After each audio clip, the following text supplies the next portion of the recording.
श्री शिवाय नमस्तु भयम। दोस्तों, जैसा कि आप सभी लोग जानते हैं कि 23 नवंबर 2025 यानी रविवार को पड़ रही है मार्गशीर्ष मास की शुक्ल तृतीया तिथि। और दोस्तों, यह वह तिथि है जो मार्गशीर्ष मास में पड़ने वाली सबसे बड़ी तिथि है, क्योंकि यह रविवार के दिन पड़ रही है और इसका बहुत ही बड़ा और विशेष महत्व हो जाता है। पूज्य गुरु जी ने कहा है कि अगर कभी भी मौका लग जाए और मार्गशीर्ष महीने की तृतीया तिथि रविवार को पड़ जाए तो आप लोगों को 3 दीपक वाला उपाय तो अवश्य ही करना चाहिए। इन दोनों का संयोग बहुत ही कम आता है। इसी के साथ में गुरुजी ने अपनी शिव पुराण कथा में बताया है कि इस दिन आपको 3 दीपक वाला उपाय तो आपको अवश्य ही करना चाहिए, क्योंकि ऐसा दिन पूरे साल में सिर्फ एक ही बार आता है। और दोस्तों, आप सभी लोग जानते हो कि रविवार तृतीया तिथि का अगर सबसे बड़ा कोई उपाय है तो वह 3 दीपक वाला है। तो दोस्तों, रविवार तृतीया तिथि के दिन आप लोगों को इस 3 दीपक वाला उपाय को जरूर करना है। बहुत सारे लोग होंगे जिन लोगों ने इस उपाय को ना किया हो, मतलब पूरा साल निकल गया, उन्होंने किसी भी दिन इस 3 दीपक वाला उपाय को ना किया हो। पर दोस्तों, आपके पास एक आखिरी मौका बचा हुआ है, जो कि 23 नवंबर रविवार तृतीया तिथि के दिन है। इस दिन आप लोगों को इस वाले उपाय को जरूर कर लेना। भले ही आपने पूरे महीने भर इस उपाय को ना किया हो, पर अगर आपने इस मार्गशीर्ष महीने के रविवार तृतीया तिथि के दिन अगर इस वाले उपाय को कर लिया तो आपको इस उपाय को करने का वह फल मिलेगा जिसकी आपने कभी कल्पना भी नहीं करी होगी। इसीलिए आप लोग इस वाले उपाय को एक बार जरूर कर लेना है, ताकि आप लोगों के हाथ से यह मौका ना जा सके और आपको इस उपाय को करने का फल मिल सके। दोस्तों, ये उपाय पंडित जी अपनी अभी की ही श्री शिव महापुराण की कथा में बताया है जी। इस उपाय को आज हम आपको बहुत अच्छे से समझाने वाले हैं। इस वीडियो को देखने के बाद इस उपाय को समझने के लिए आपको कोई और वीडियो को देखने की जरूरत नहीं पड़ेगी। तो चलिए दोस्तों, उपाय को शुरू करते हैं। देखिए, यह मार्गशीर्ष महीने के रविवार तृतीया तिथि के दिन ये इतना खास होता है, इतना महत्वपूर्ण होता है। देखा गया है कभी कभी बड़े बड़े पूजा पाठ अनुष्ठान जो मनोकामना पूर्ण नहीं होते, वह मार्गशीर्ष महीने की रविवार तृतीया तिथि के दिन एक छोटे से उपाय करने से ही आपकी मनोकामना पूर्ण हो जाती है। और बहुत सारे लोगों ने इस उपाय को किया भी है और उनको इस उपाय को करने का फल भी जरूर मिला है। अगर आप लोग भी इस उपाय को करना चाहते हैं तो आप इस उपाय को पहले अच्छे से समझ लेना, सुन लेना, उसके बाद करना। आपको इस उपाय का फल जरूर मिलेगा और इस उपाय कर लेने से आपके घर में चाहे किसी भी प्रकार की दुख और समस्या क्यों ना चल रही हो, आपको उसका कारण भी नहीं पता है कि भाई यह समस्या किस कारण से चल रही है। उसका कुछ भी कारण हो सकता है, जैसे पितृदोष हो सकता है या किसी भी तरह का मंगल दोष भी हो सकता है। तो इस दिन आप लोगों को यह वाला उपाय कर लेना है। यह एक ऐसा उपाय है जिस उपाय को अगर किसी विशेष दिन पर किया जाए तो भाई उस विशेष दिन का जो है वो तो हमें मिलता ही मिलता है, पर हमने उस दिन पर इस उपाय को किया है तो हमें उससे भी बड़ा फल मिलता है, और फल बहुत जल्दी मिलता है, क्योंकि आप इस उपाय को बहुत ही बड़े और विशेष दिन पर कर रहे हो। तो चलिए अब उपाय के बारे में बात करते हैं, लेकिन उससे पहले आप लोगों को यह जानना आवश्यक है कि आखिर ये उपाय किस समय करना है, किसको करना है और कैसे करना है। तो चलिए हम आगे आपको वीडियो में एक एक करके बता देते हैं। लेकिन उससे पहले अगर आप लोग हमारे चैनल पर पहली बार आए हैं या फिर मेरी आज पहली बार सुनना रहे हैं तो हमारे चैनल को सब्सक्राइब जरूर कर लेना और इस वीडियो को लाइक करके कमेंट बॉक्स में श्री शिवाय नमस्तुभयम ओम नमः शिवाय जरूर टाइप कर देना। तो दोस्तों, इस 3 दीपक वाला उपाय को हमें इस रविवार तृतीया तिथि के दिन कैसे करना है, किसको करना है, किस समय करना है और कहां पर करना है, ये सारे सवालों के जवाब आपको इस वीडियो में मिल जाएंगे। और जो ये वीडियो देखेगा भाई उसको 3 दीपक वाला उपाय करना चाहिए, क्योंकि इस दिन 3 दीपक वाला उपाय का भी बहुत ही बड़ा और विशेष महत्व होता है। और जब बात आ जाए 3 दीपक वाला उपाय की तो ये सोने पे सुहागा वाली बात हो जाती है और ये एक बहुत ही बड़ा उपाय हो जाता है इस रविवार तृतीया तिथि का। तो अब दोस्तों, इस 3 दीपक वाला उपाय को आखिर करना किसको है, सबसे पहले हम लोग वो बात जान लेते हैं। तो देखो, घर की जो बड़ी माताएं बहनें होती हैं, उन माताओं बहनों में से कोई एक बड़ी माता बहन इस वाले उपाय को कर सकती है। और दोस्तों, अगर आप चाहें तो अपने घर में से सभी सदस्यों को भी इस उपाय को करवा सकते हैं। अगर किसी व्यक्ति की खुद की कोई मनोकामना है, खुद की कोई दुख और परेशानी है जो कि वो अपने लिए ही करना चाहता है, इस वाले उपाय को तो वो खुद अपने लिए भी कर सकता है। बाकी अगर कोई घर में से ऐसा है जो कि अपने पूरे घर परिवार की सुख और शांति के लिए ये वाला उपाय करना चाहता है भाई, वो भी कर सकता है, उसमें भी कोई दिक्कत वाली बात नहीं है। कहने का मतलब यह है कि इस उपाय को हर एक सदस्य भी कर सकता है और पूरे घर परिवार के सदस्य के लिए, घर की बड़ी माताओं बहनों में से कोई एक माता बहन भी कर सकती है। माताएं बहनें अगर घर में उपस्थित ना हो या वह ये वाला उपाय ना कर पा रही हो तो फिर घर का कोई बड़ा सदस्य भी इस 3 दीपक वाला उपाय को कर सकता है, चाहे फिर वह पुरुष ही क्यों ना हो, उसमें भी दिक्कत वाली बात नहीं। उसके बाद में दोस्तों जो अगला प्रश्न निकल कर आता है वो ये आता है इस उपाय को लेकर कि आखिर इस उपाय को हमें किस समय करना है, सुबह के समय करना है कि शाम के समय करना है। तो देखो, इस वाले उपाय को आप लोग सुबह के समय भी कर सकते हो और शाम के समय प्रदोष काल में भी कर सकते हो। अब अगर आप पूछो कि भाई सबसे उत्तम समय कौन सा रहेगा इस 3 दीपक वाला उपाय को करने का, तो हम आपसे बस यही कहा कि इस उपाय को आप सुबह के समय करेंगे तो ज्यादा बेहतर होगा। बाकी अगर प्रदोष काल शाम के समय भी करेंगे तो भी अच्छा होगा, उसमें कोई भी दिक्कत वाली बात नहीं है। तो अब दोस्तों जो अगली सबसे बड़ी और महत्वपूर्ण बात आती है वो ये आती है कि सुबह अगर हम उपाय को करेंगे तो हमें कितने बजे से लेकर कितने बजे तक के बीच में करना है, और शाम के समय प्रदोष काल में करेंगे तो हमें कितने बजे से लेकर कितने बजे के बीच में करना है। तो देखो, सुबह जितनी जल्दी हो सके आप उपाय को करने की कोशिश करना। बाकी अगर किसी कारणवश लेट भी हो जाओ, थोड़ी देर भी हो जाए, तो 10 या 11 बजे तक भी आप उपाय कर लेना, पर 12 बजे से ज्यादा देरी ना हो, ठीक है, इस बात का ध्यान रखना। उसके बाद में दोस्तों अगर शाम के समय प्रदोष काल की बात करें, प्रदोष काल का जो समय है होता है वो शाम के 6 बजे से शुरू हो जाता है। मतलब शाम के 6 बजे से लेकर 7 बजे के बीच का जो समय होता है, समय प्रदोष काल का समय होता है। तो आप इस उपाय को 7 या 8 बजे के बीच में भी कर सकते हो। मतलब शाम के 6 बजे से रात 8 बजे के बीच में आप कभी भी इस वाले उपाय को कर सकते हो, उसमें कोई भी दिक्कत वाली बात नहीं है।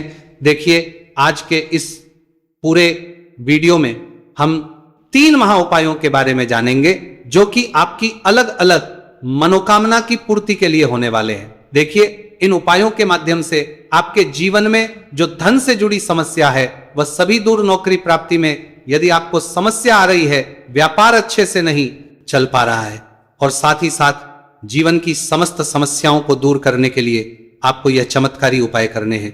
चलिए दोस्तों, जान लेते हैं पहले महा उपाय के बारे में। देखिए दोस्तों, यदि आपकी ऐसी कोई भी मनोकामना जो परिपूर्ण नहीं हो पा रही है, आप उपाय कर करके साथ के थक चुके हैं, लेकिन आपको ऐसा लगने लगा है कि महादेव आपकी सुन ही नहीं रहे हैं, या फिर आपके घर में धन को लेकर बहुत ही अधिक समस्या है, और यदि आप चाहते कि घर में हमेशा सुख समृद्धि बनी रहे, देखिए दोस्तों, इस उपाय को करने के लिए सबसे पहले तो आपको एक पीपल का पत्ता लेना होगा। देखिए, तृतीया तिथि का दिन है, तो आप इस दिन पीपल का पत्ता पीपल के वृक्ष से तोड़ सकते हैं, और साथ ही साथ रविवार के दिन और साथ ही साथ तृतीया तिथि के इस महासहयोग में यदि आप इस उपाय को करते हैं तो इस उपाय का आपको 4 गुना फल प्राप्त होने वाला है।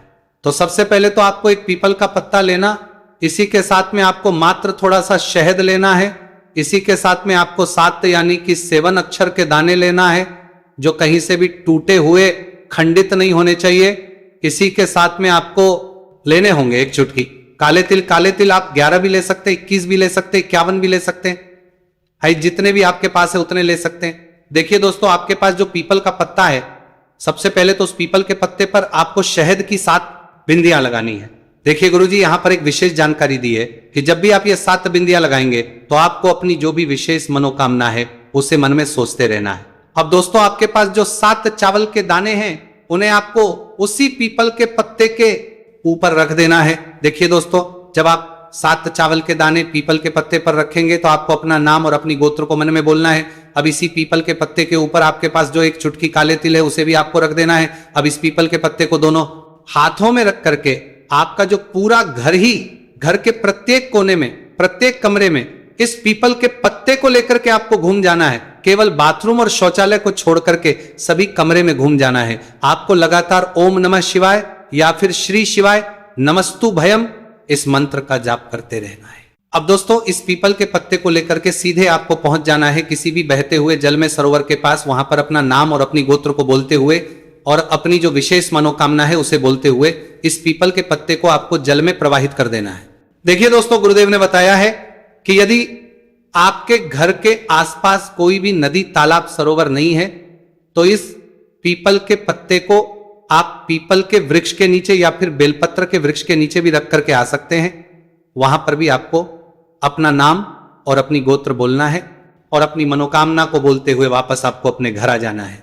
गुरुजी ने बताया है कि जो भी व्यक्ति 23 नवंबर मार्गशीर्ष मास की रविवार तृतीया तिथि पर इस उपाय को कर लेता है, उसकी सारी कामनाएं स्वयं हमारे महादेव परिपूर्ण करते हैं। अब दोस्तों हम जान लेते हैं दूसरे विशेष उपाय के बारे में। देखिए, इस उपाय के माध्यम से आपके घर में सुख, शांति, समृद्धि और धन संपदा हमेशा बढ़ती रहेगी। आपका जो दुर्भाग्य है वह दूर होगा।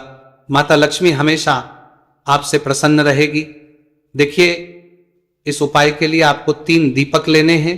देखिए, पहला जो दीपक है वह आपको गोल बाती वाला दीपक लेना है और इस दीपक के अंदर आपको गौ माता का शुद्ध देसी घी डालना है और जो अन्य 2 दीपक हैं वह आपको लंबी बाती के तैयार करने हैं और इन दोनों दीपक के अंदर भी आपको गौ माता का शुद्ध घी प्रयोग करना है। तो एक दीपक आपको गोल बाती का तैयार करना है, 2 दीपक आपको लंबी बाती के तैयार करने हैं। देखिए, गुरुदेव ने एक जानकारी दी है कि यदि जो आप लंबी बाती के 2 दीपक हैं उन्हें आटे के बनाते हैं तो इसका फल आपको 6 गुना प्राप्त होता है। अगर आप आटे का दीपक नहीं बना सकते हैं तो मिट्टी के दीपक ले सकते हैं, लेकिन गुरुजी ने बताया है कि आ का दीपक बनाएंगे तो आपको इसका 4 गुना फल प्राप्त होगा। अब दोस्तों, इन दीपक को आपको प्रज्वलित नहीं करना है। तीनों दीपक को सबसे पहले तो आपको लेकर के पहुंच जाना है इस 23 नवंबर मार्गशीर्ष मास रविवार तृतीया तिथि पर बेलपत्र के वृक्ष के नीचे। अब जो आपके पास गोल बाती का दीपक है, सबसे पहले तो उसे आपको बेलपत्र के वृक्ष के नीचे प्रज्वलित करना है। दीपक के नीचे आपको आसन के रूप में चावल के दाने रख देना है। तो पहला गोल बाती का दीपक आपको बेलपत्र के वृक्ष के नीचे प्रज्वलित करना है। अब जो 2 दीपक बचे हुए हैं उन्हें आपको अपने घर पर लेकर के आना है।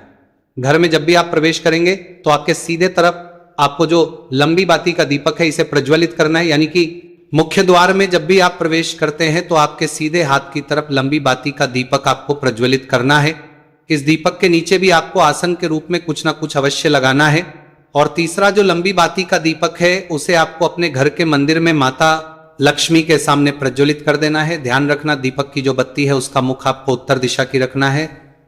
गुरुदेव ने बताया है कि जब भी आप तीनों दीपक को प्रज्वलित करेंगे तो उनमें आपको एक एक कमल गट्टा भी डालना है। देखिए, इस उपाय का महत्व क्या है। जब भी आप बेलपत्र के वृक्ष के नीचे एक दीपक प्रज्वलित करेंगे तो वहां पर माता लक्ष्मी का निवास होता है और दूसरा दीपक जो आप अपने घर के मुख्य द्वार पर लगाएंगे तो माता लक्ष्मी आपके मुख्य द्वार तक आएंगी। और जब भी आप तीसरा दीपक प्रज्वलित करते हैं तो माता लक्ष्मी आपके घर के मंदिर में निवास करती है। तो इस प्रकार से आपको यह विशेष उपाय भी करना है। हम जान लेते हैं तीसरे महा उपाय के बारे में। देखिए, इस उपाय के माध्यम से भी आपकी मनोकामना पूर्ति होने वाली है।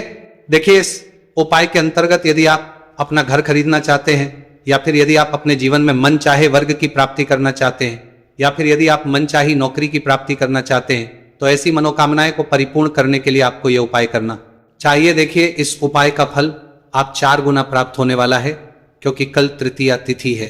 देखिए, इस उपाय के लिए मात्र आपको 1 लोटा शुद्ध जल लेना है तांबे के पात्र के अंदर अपने घर से। अब दोस्तों, इसी के साथ में आपको मात्र 1 चुटकी हल्दी लेनी है। इसी के साथ में आपको लेना होगा 1 चावल यानी कि अक्षत का दाना। चावल का दाना कहीं से भी खंडित नहीं होना चाहिए। और इसी के साथ में आपको लेना होगा 1 लाल फूल। देखिए, फूल आप किसी भी प्रकार का ले सकते हैं, केवल आपको फूल जो है वो लाल ही लेना है। अब दोस्तों, सबसे पहले तो आपके पास जो 1 चुटकी हल्दी है, 1 चावल का दाना है और 1 जो आपने लाल फूल लिया है, उन तीनों को उस पात्र के अंदर डाल देना है। अब दोस्तों, इस कलश को आपको दोनों हाथों से पकड़ना है और इस कलश को सीधे लेकर के आपको पहुंच जाना है पीपल के वृक्ष के नीचे। ध्यान रखें दोस्तों, कल रविवार का दिन है, साथ ही साथ तृतीया तिथि की पवित्र तिथि है। तो इस उपाय को आप रविवार के दिन कर सकते हैं। और इसी के साथ में आपको 1 गोल बाती का दीपक भी लेना होगा। देखिए दोस्तों, सबसे पहले तो आपके पास जो 1 लोटा शुद्ध जल है, इसे आपको पीपल के वृक्ष की जड़ में धीरे धीरे समर्पित कर देना है, हरिहर महादेव का मन में स्मरण करते हुए। और इसके बाद आपके पास जो 1 गोल बाती का दीपक है, इसे भी आपको पीपल के वृक्ष के नीचे प्रज्वलित आ जाना है। गुरुजी ने बताया है कि जो भी व्यक्ति इस उपाय को इस प्रकार से कर लेता है उसके जीवन में सारी मनोकामनाएं इस मार्गशीर्ष मास के अंदर परिपूर्ण होती है। तो दोस्तों, ये थे पूज्य गुरुजी द्वारा बताए गए कुछ बहुत ही खास उपाय। अगर आपको जानकारी अच्छी लगी हो तो वीडियो लाइक करिएगा। मिलते हैं फिर एक नए वीडियो के साथ। श्री शिवाय नमस्तु भयम।